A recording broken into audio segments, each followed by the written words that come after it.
So hi everyone, and welcome to the after show of episode 6 of the AI Hardware Show 2023. As always, I'm joined by Sally from EE Times. Hello. And in this episode, again, we've got another eclectic mix of chips. And the first one we're going to talk about here, we disagree on how it's pronounced. Well, yeah, we think it's Vast.ai. I think it's Vast.ai, but we're saying Vast.ai. Vast.ai. Well, So normally with these companies that want to have AI in the name, they either capitalize the A and the I, or they put a dot in the middle. Yes.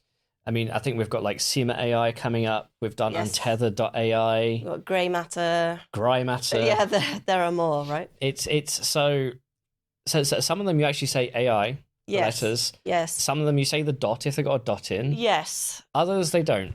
So this is Vast.ai. So we think Vast.ai. We think. Sorry if you're watching and it's wrong. Do call us and tell us. Yeah.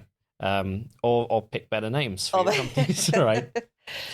These are Taiwanese, right? They are Chinese company founded Ooh, by... that's political discourse. They're a Chinese company founded by two former AMD fellows. And yes. Actually don't really know that much about how the architecture works before you say that. They were in stealth mode when I spoke to them a little while back. We know it's a data center inference accelerator, and we know they have video decoding on chip as well. Mm-hmm. So going to make a good guess at what kind of applications they're going to go for. I mean, that actually makes sense because I looked at the AI at the AMD guys before we did this, and they were both part of the GPU division.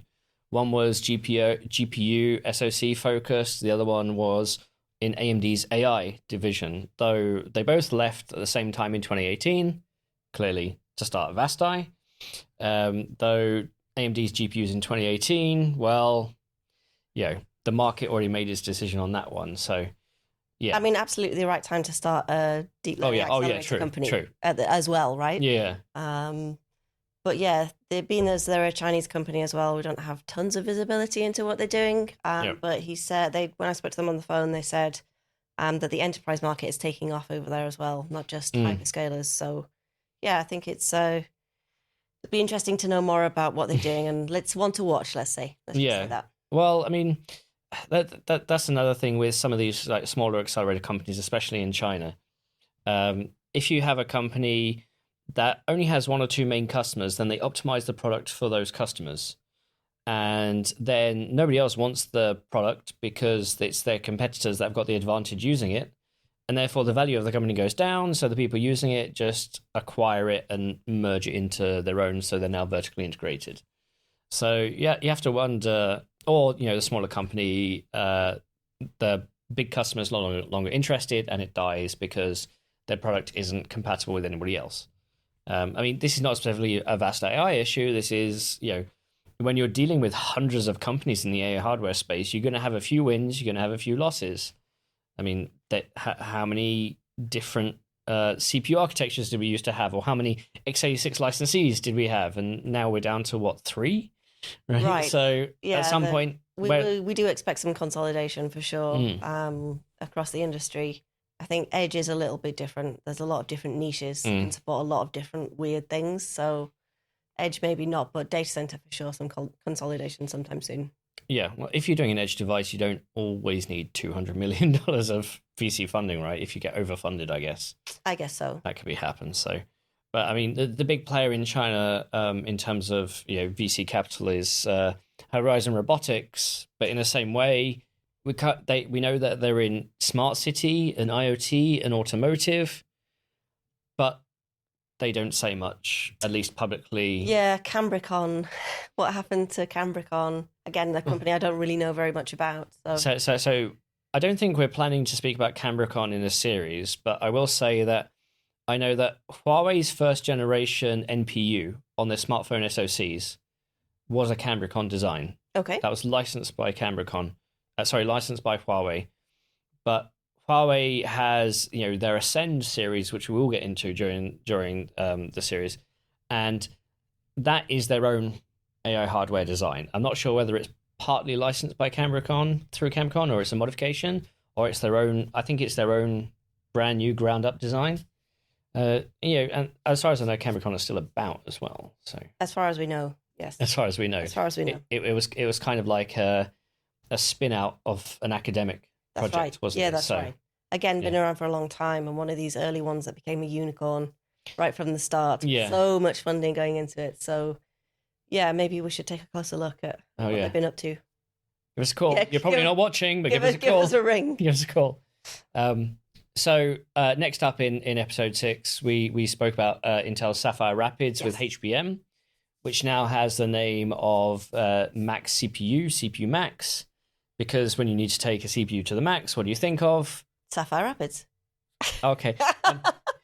No, jokes aside, this is the first proper consumer CPU with HBM.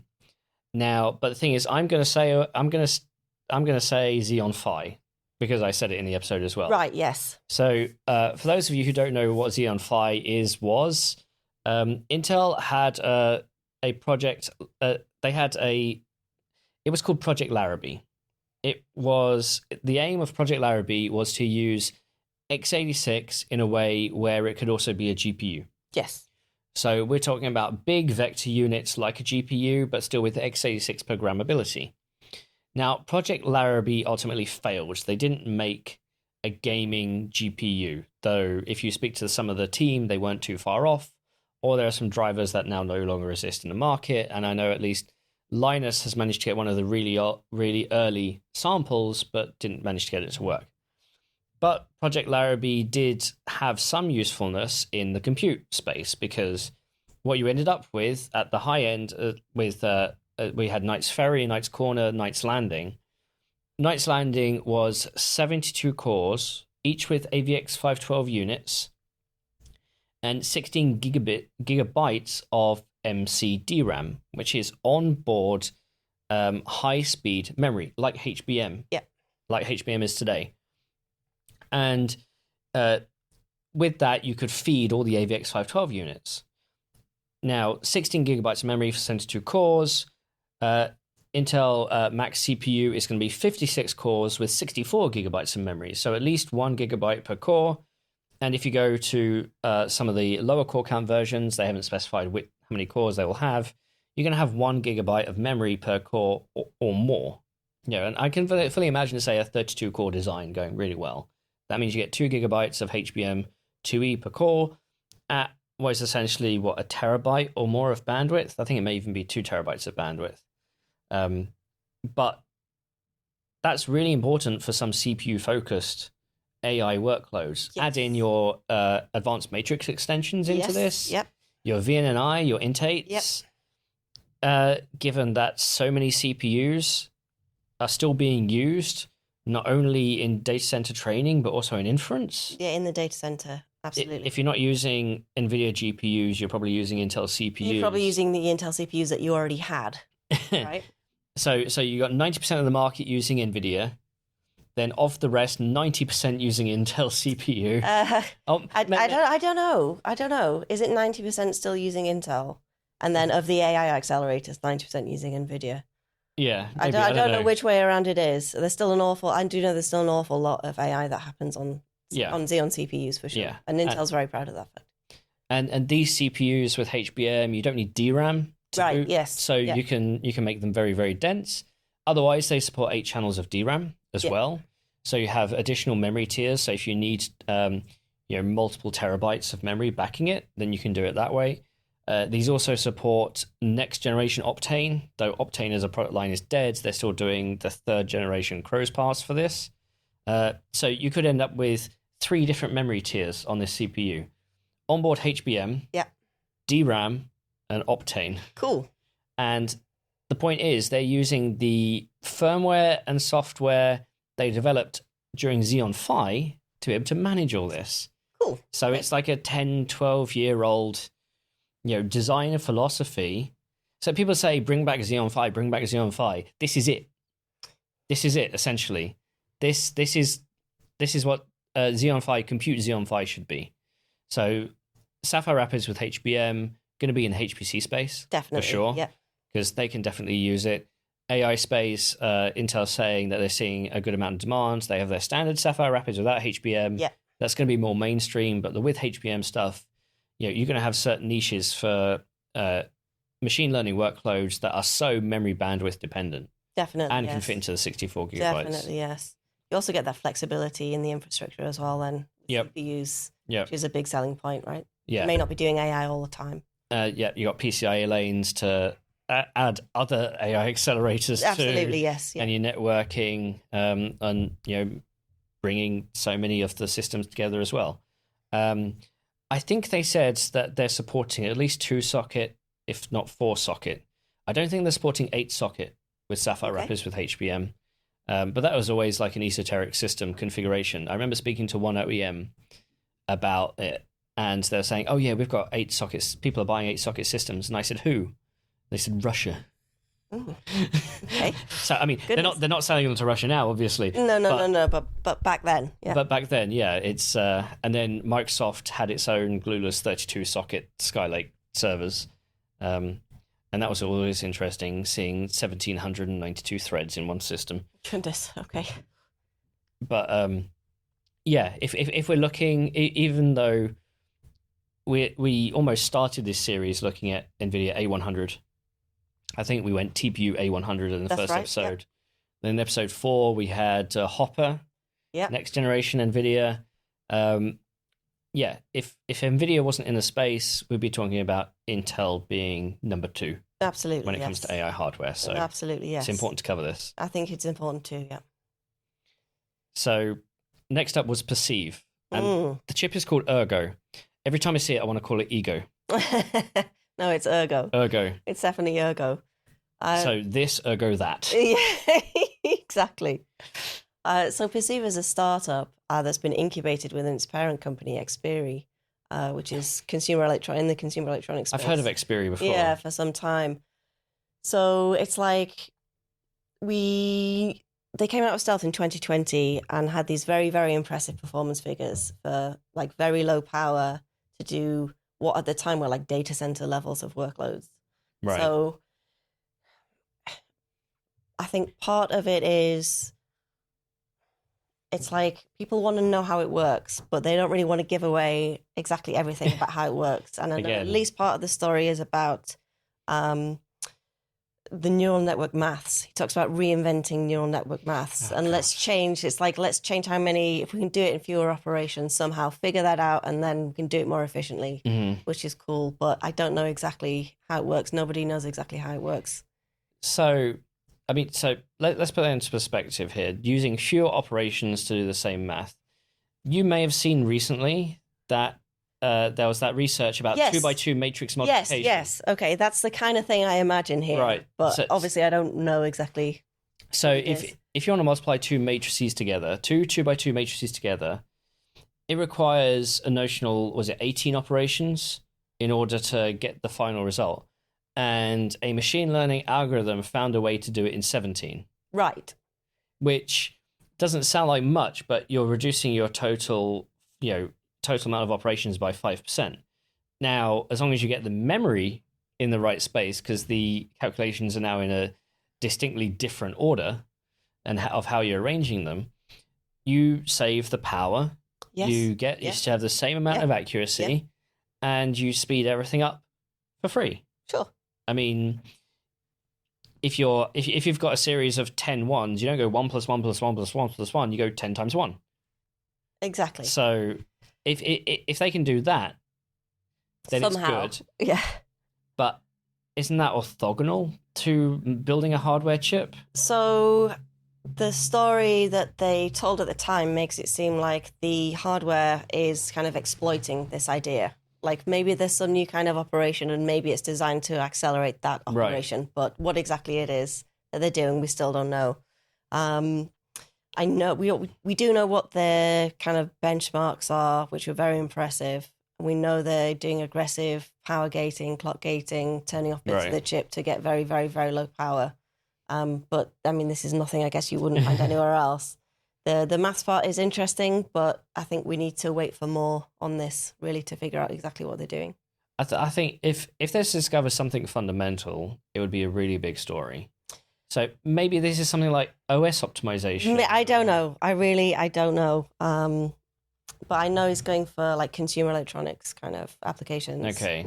So, yeah, maybe like This is the frustration is you don't need to tell us. Yeah. You already have customers. Who needs us, right? So that comes back to my ego point earlier. Exactly, right? Right. It's either ego or ergo. That's the main driver. So beyond that, we spoke about Groq. Now, Groq is an interesting company, and we mentioned on one of these after shows earlier, they were when they were starting up, it was really weird because they sponsored the AI Hardware Summit one year, and then never showed up. That's right, yeah. So imagine going into an event and you see this company logo plastered everywhere, along with all the other sponsors, and you say, "Well, let's have a chat." And like, actually, no, we're not at the event. Then why have you sponsored? I think they must have pulled out at some point. But... So they must have pulled out last minute. I think they said at the time they had some kind of customer request that came in, and I think it was all hands on deck. Oh, obviously, they prioritized the customers' needs, but at that stage, revenue more important than promotion. Possibly, yes. Which is a fundamental startup thing. You just don't have enough people to do everything sometimes. This is true, though. But Groq is headed up by one of the original TPU designers, right? Yes. John Ross. John Ross, who's an amazing character, very well worth talking to if you ever get the chance. Absolutely. We were talking earlier. One thing that always amuses me about him is I never see him in a shirt, and when he's pretty laid back kind of guy, right? Oh no, but he's deathly on it. Yeah, right? Absolutely. It's so I went I visited Groq fairly recently as we're recording this, because I was in the Bay Area, and I made some comment online that basically said, I know how the Groq architecture works, as in, I can recite their presentation. Okay. Pretty much word for word. I just simply don't get it. And I could do with literally having one of the engineers sitting on paper, probably saying exactly the same words to me, but with a diagram to get it. And I got a message saying, Ian, if you're in the area, come round. We'll have a chat. Come over. So I said, well, I've got this time slot at 8 a.m. on a Saturday. And they said, come on over. And I spent 2.5 hours there. They had a couple of engineers. John came in about 9 o'clock, and we went through a few more. And I think the problem with my understanding was just the way they were doing their diagrams. So they've got this architecture, this data flow architecture, where the key element is they know how long every operation is going to take. It's not only is it predictable, it's deterministic. Yes. That's the word I've been trying to think of all day, deterministic. It's deterministic, yeah. So this means that every operation takes a fixed number of cycles, regardless of the data you put in. And the compiler knows where the data is on any given cycle. With this in mind, when the algorithm comes through the chip and you do your computation, you know exactly when it's going to end because you're counting every single cycle. This gives it that deterministic fixed batch 1 latency. Batch 1 latency is inference that's done on essentially one frame of video, or you have one solution at the end. When you hear about batch 16, batch 256, that's all about doing 16 inferences at once. That's all about doing 16 frames of video at once, or one frame from 16 videos at once. Yes. And that's a scalable operation. It's meant to be linear, depends, but it means that you need a bigger chip to do it. Groq's whole thing is batch 1 latency is known at compile time. All the chips that we've mentioned today, and we're going to in future episodes, they have a variable latency based on the data you put in and the caches. And they will talk about, 99.9% of all requests, batch 1 requests, occur within X amount of time. Groq can say 100% of requests occur then. So while their fastest may not be the fastest, their slowest will be at the same speed as their fastest. Yes. Without exception. Yes. So when we come to service level agreements, SLAs, if, say for the recommendation engines we've spoken about, even if you run a recommendation engine on this, you need to be able to service that customer within 2 milliseconds. Yes. Not 2 seconds. Yeah. And it's that 99.9%, which is what they're relying on. So, Groq took me through that. And the main issue I had is that their data flow architecture uses a bi-lane design where you have the data going through the lanes, and it has a matrix multiply engine which is 320 by 320, but is actually rectangular, not square. That confused me for a little bit. And then when they show their diagrams, rather than the horizontal direction being physical location in chip, it's time. So I was getting my physical domain mixed with my time domain. I see. Okay. And we had a good discussion about the better way to represent that. Because even the sort of technical detail that I'm comfortable with, I was like, huh?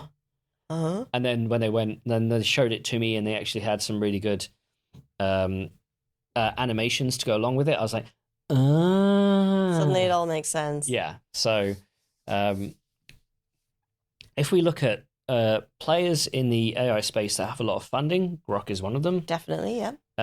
If we look at players in the AI space that have a unique differentiated product. Sure, yeah. We often talk about Cerebras with wafer scale. Yeah.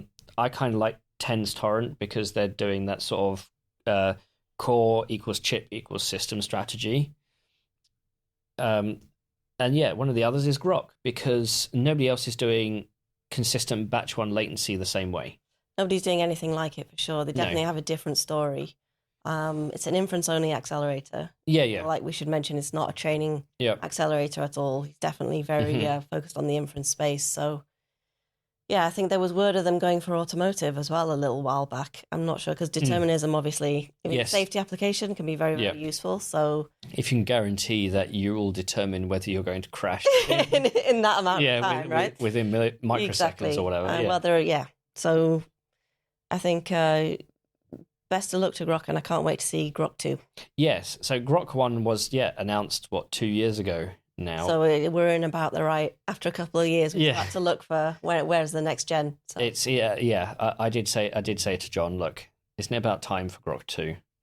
And he went, ask me that next year.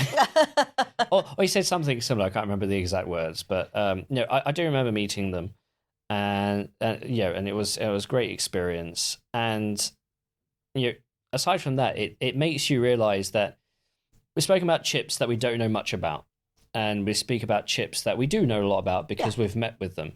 And I find that the more you meet with these companies, you understand their product better, and you get a better sense of how they may perform in the wider industry. Yeah. I mean, up until I'd spoken to Groq, like I say, I knew the story, I just didn't understand it. Yes, yeah. And I was quite bullish on it, right? It's where's the value add here? I get batch one latency, and but it wasn't until you said, oh, okay, it's fully deterministic.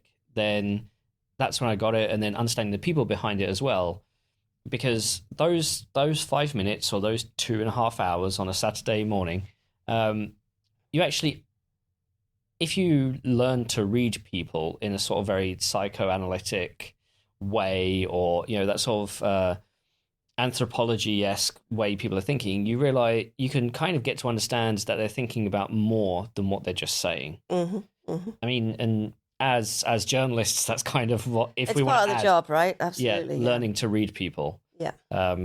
So getting that time. I mean, with other companies, I remember having great conversations, with Cerebras, but also with companies like Untether. And, yeah. Right, and when you have that sort of personal interaction from this side of the fence, you actually get a deeper trust for some of this AI hardware. I think trust is a really important point, actually. As you get to know people, learn to trust them, and especially when we're talking about things like this, where it's they can tell you how it works, but I can't have that in my hand or go home and test it and see if it works. It's not like some of the other stuff you do where you literally test it. So there is a certain amount of trust involved as well. So it helps if you do know and trust the person, of course.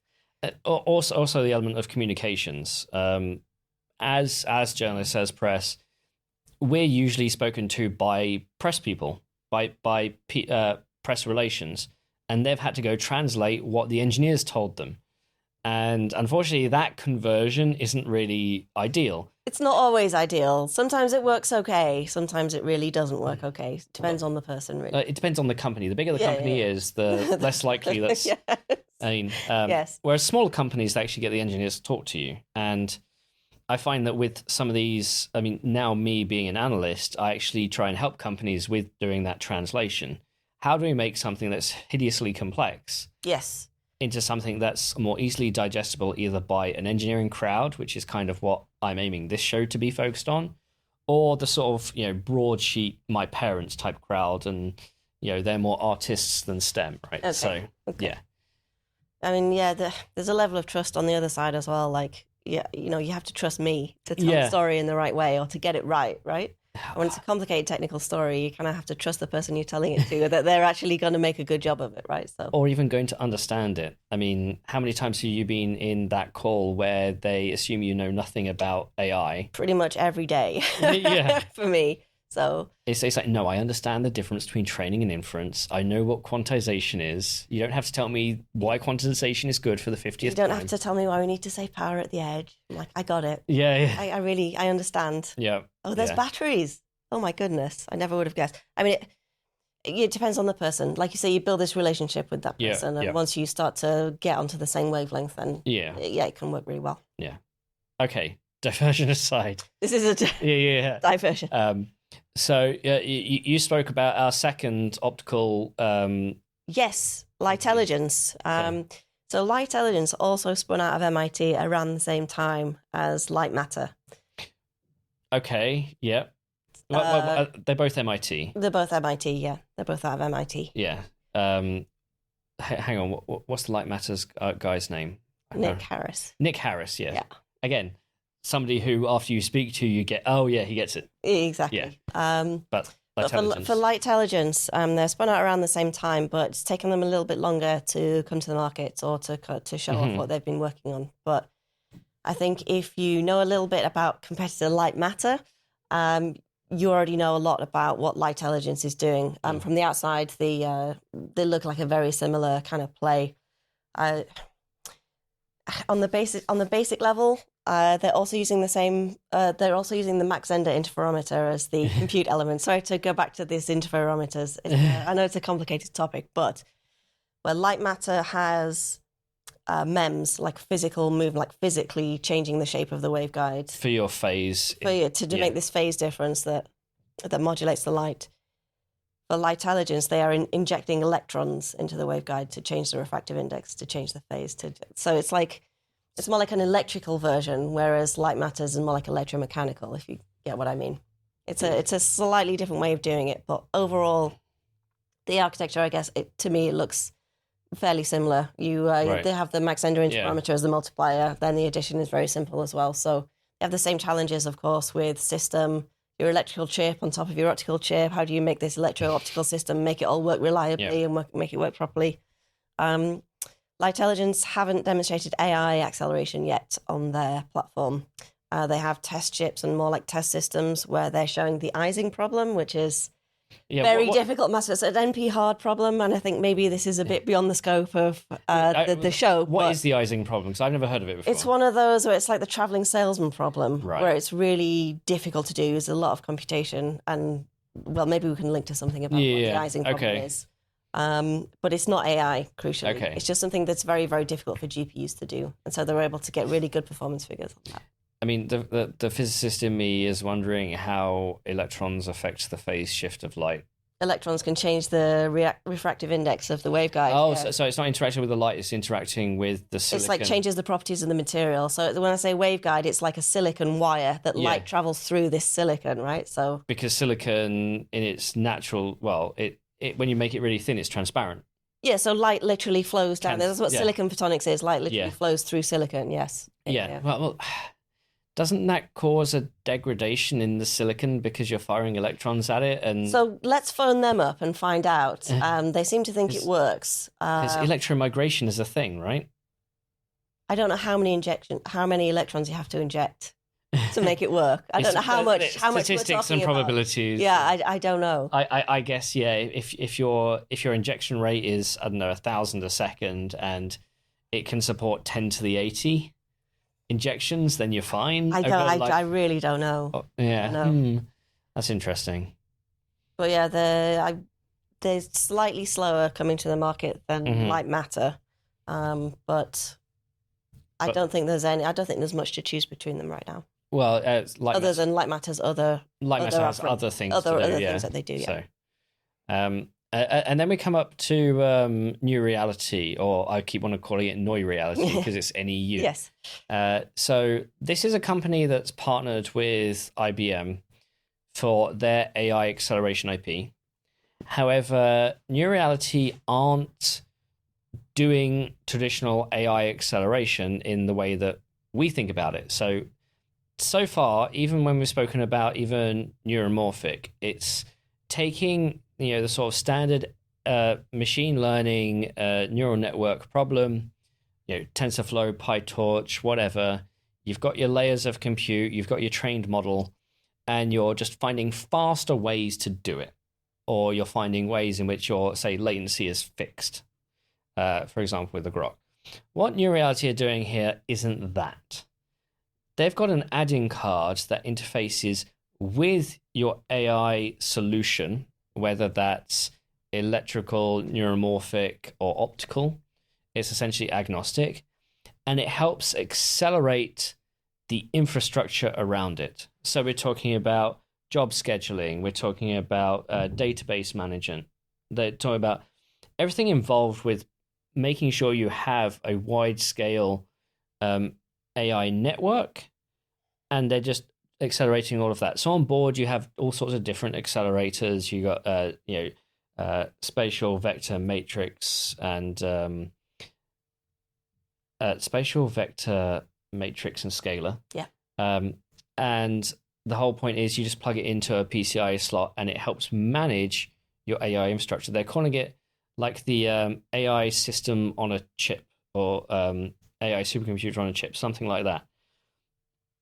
And to me, that it feels kind of weird if you just look at it in isolation. I mean, I recently met up with a company who are doing acceleration in the Linux kernel itself to help with performance. And the way they do it is they analyze what's taking the most time, in terms of kernel tasks, even such as deploying data over the bus, and then they optimize that by some special magic. That's why they have a product, right?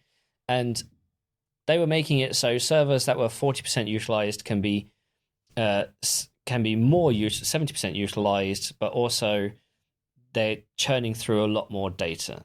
So what I see NeuReality doing here is something along the lines of that, making sure that your infrastructure to supply the data to your AI accelerator is faster. So yeah, it's very different to everything else we've spoken about, really. It's in combination with one of the other ones we're talking about. Yeah. It's like accelerating your accelerators. So acceleration squared. Yeah. Is that their tagline? Is that their marketing line? If it's not, it should be. Now it is. Yeah. So they were I was recently at IBM's AI Hardware Summit, and they were there obviously as a partner, part of the AI Hardware Center there, and a startup based out of Israel. So it'd be interesting to see how and where they are deployed, and even if they get mentioned at all, because I can imagine a company that's invested heavily into their AI accelerator, or partnering with an AI accelerator startup, isn't necessarily too keen on speaking about how they've accelerated it. It's meant to be sort of like the secret sauce of that solution, right? Yeah, okay, so if you go deploy, say, I don't know, 1,000 Samba Nova, right? And then you say, well, they're not going to say we've accelerated it as well with NeuReality sort of thing. Yes, no, it's not part of the story then. No. It's like, it's a system level. It's part of the infrastructure. It's like, don't say anything. The rest is the rest of it, yeah. Yeah, so, and I thought that was a really interesting one to kind of end the episode on. But if you've enjoyed this, then stay tuned for the next episode. If you're watching it as we're posting this, next episode will be next week. If you're binge watching, then continue with the playlist. Thanks as always, Sally. Thank you very much.